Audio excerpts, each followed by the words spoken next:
নমস্কার। আজ আমি কবিগুরু রবীন্দ্রনাথ ঠাকুরের অমল ও দইওয়ালা নাটকটি আপনাদের পাঠ করে শোনাচ্ছি। দইওয়ালা। দই দই ভালো দই। অমল। দইওয়ালা, দইওয়ালা, ও দইওয়ালা। দইওয়ালা। ডাকছো কেন? দই কিনবে? অমল। কেমন করে কিনবো, আমার তো পয়সা নেই। দইওয়ালা।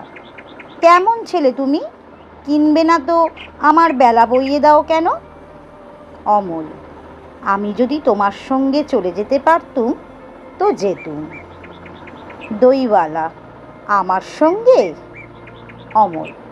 হ্যাঁ, তুমি যে কত দূর থেকে হাঁকতে হাঁকতে চলে যাচ্ছ শুনে আমার মন কেমন করছে। দইওয়ালা দধির বাঁক নামাইয়া। বাবা, তুমি এখানে বসে কি করছো? অমল। কবিরাজ আমাকে বেরোতে বারণ করেছে, তাই আমি সারাদিন এইখানে বসে থাকি। দইওয়ালা। আহা বাছা, তোমার কি হয়েছে? অমল। আমি জানি নে, আমি তো কিচ্ছু পড়িনি, তাই আমি জানি নে আমার কি হয়েছে। দইওয়ালা। তুমি কোথা থেকে আসছো? দইওয়ালা। আমি আমার গ্রাম থেকে আসছি। অমল। তোমাদের গ্রাম? অনেক দূরে তোমাদের গ্রাম? দইওয়ালা। আমাদের গ্রাম সেই পাঁচমুড়া পাহাড়ের তলায়, শ্যামলী নদীর ধারে। অমল।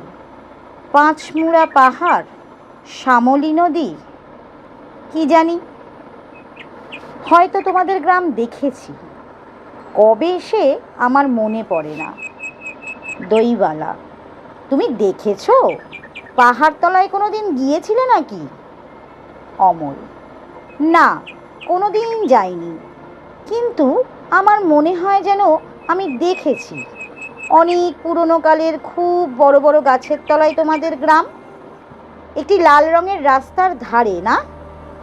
দইওয়ালা। ঠিক বলেছ বাবা। অমল। সেখানে পাহাড়ের গায়ে সব গরু চড়ে বেড়াচ্ছে? দইওয়ালা। কি আশ্চর্য, ঠিক বলছো, আমাদের গ্রামে গরু চড়ে বই কি, খুব চড়ে। অমল। মেয়েরা সব নদী থেকে জল তুলে মাথায় কলসি করে নিয়ে যায়, তাদের লাল শাড়ি পরা? দইওয়ালা। বা বা, ঠিক কথা, আমাদের সব গয়লাপাড়ার মেয়েরা নদী থেকে জল তুলে তো নিয়ে যায়, তবে কিনা তারা সবাই যে লাল শাড়ি পরে তা নয়। কিন্তু বাবা, তুমি নিশ্চয়ই কোনো দিন সেখানে বেড়াতে গিয়েছিলে? অমল। সত্যি বলছি দইওয়ালা, আমি একদিনও যাইনি। কবিরাজ যেদিন আমাকে বাইরে যেতে বলবে সেদিন তুমি নিয়ে যাবে তোমাদের গ্রামে। দইওয়ালা। যাবো বই কি বাবা, খুব নিয়ে যাব। অমল। আমাকে তোমার মতো ওই রকম দই বেচতে শিখিয়ে দিও, ওই রকম বাঁক কাঁধে নিয়ে, ওই রকম খুব দূরের রাস্তা দিয়ে। দইওয়ালা। মরে যাই, দই বেচতে যাবে কেন বাবা? এত এত পুঁথি পড়ে তুমি পণ্ডিত হয়ে উঠবে। অমল। না না, আমি কখনো পণ্ডিত হব না। আমি তোমাদের রাঙা রাস্তার ধারে, তোমাদের বুড়ো বটের তলায় গোয়ালপাড়া থেকে দই নিয়ে এসে দূরে দূরে গ্রামে গ্রামে বেচে বেচে বেড়াবো। কীরকম করে তুমি বলো? দই দই দই ভালো দই। আমাকে সুরটা শিখিয়ে দাও। দইওয়ালা। হায় পোড়া কপাল, এ সুরও কি শেখবার সুর? অমল। না না, ও আমার শুনতে খুব ভালো লাগে। আকাশের খুব শেষ থেকে যেমন পাখির ডাক শুনলে মন উদাস হয়ে যায়, তেমনি ওই রাস্তার মোড় থেকে ওই গাছের সারির মধ্যে দিয়ে যখন তোমার ডাক আসছিল, আমার মনে হচ্ছিল, কি জানি কি মনে হচ্ছিল। দইওয়ালা। বাবা, এক ভাঁড় তুমি দই খাও। অমল।